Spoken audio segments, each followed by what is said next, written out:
Heritage दर्पण गाथा राजस्थान री में आपका हार्दिक स्वागत है। मैं हूं पूजा सिंह। दर्शकों, क्रिकेट का दौर आ गया है।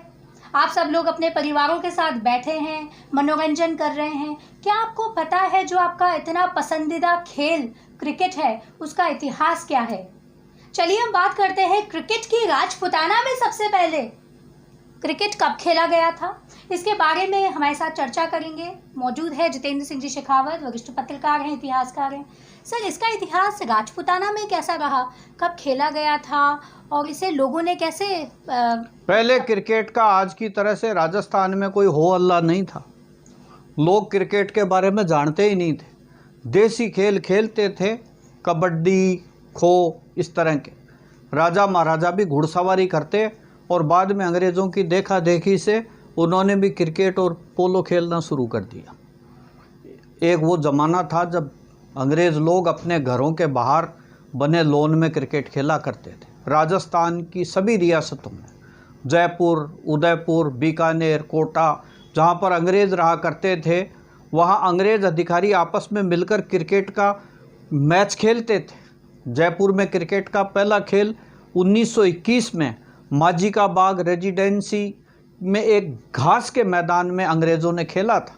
वर्तमान में राजमहल पैलेस होटल की भव्य इमारत में अंग्रेज़ रेजिडेंट कैप्टन स्टूबर्ट का निवास स्थान था। वे क्रिकेट खेलने के बड़े भारी शौकीन थे।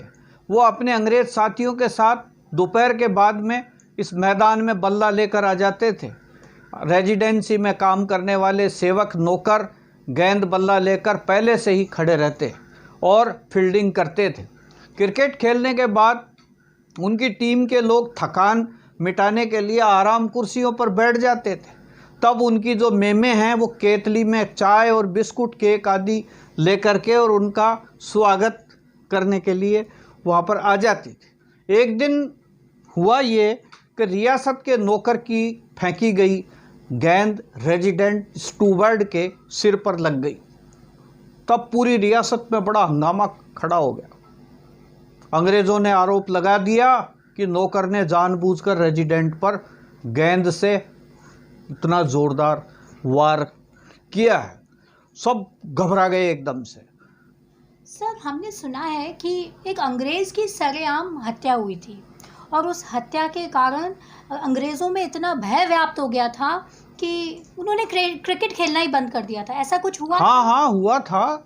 हाँ, उन दिनों में जो अंग्रेज़ों का सहायक रेजिडेंट ब्लैक था और ब्लैक की किशनपोल बाज़ार में लोगों ने मिलकर हत्या कर दी थी। किसी ने ये अफवाह उड़ा दी थी कि ये ब्लैक जो है वो शिशु जो महाराजा राम सिंह द्वितीय है उनकी हत्या करके हाथी पर बैठ के रेजिडेंसी की तरफ भाग रहा है। ये अफवाह थी।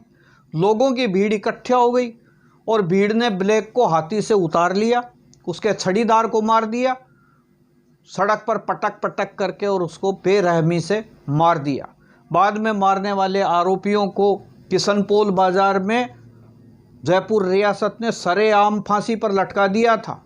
इस वजह से रेजिडेंट ने क्रिकेट का खेल ही बंद कर दिया। बाद में ये बंद हुआ क्रिकेट का मैच 17 बरस के बाद में फिर 1938 में रेजिडेंसी में फिर खेलना शुरू किया। चंदू बडारण के बाग में क्रिकेट खेलने के लिए अंग्रेज़ लोग और जयपुर के खुद जो क्रिकेट खेलने के शौकीन थे वो जाने लगे। सन 1868 में रामनिवास बाग का निर्माण हुआ। तब स्टेट के मुख्य अभियंता थे स्विंटन एस जैकब। सन 1872 में उन्होंने रामनिवास बाग के एक हिस्से में क्रिकेट का मैदान, ग्राउंड का निर्माण करवा दिया। जैकब की अध्यक्षता में क्रिकेट क्लब का भी गठन हुआ।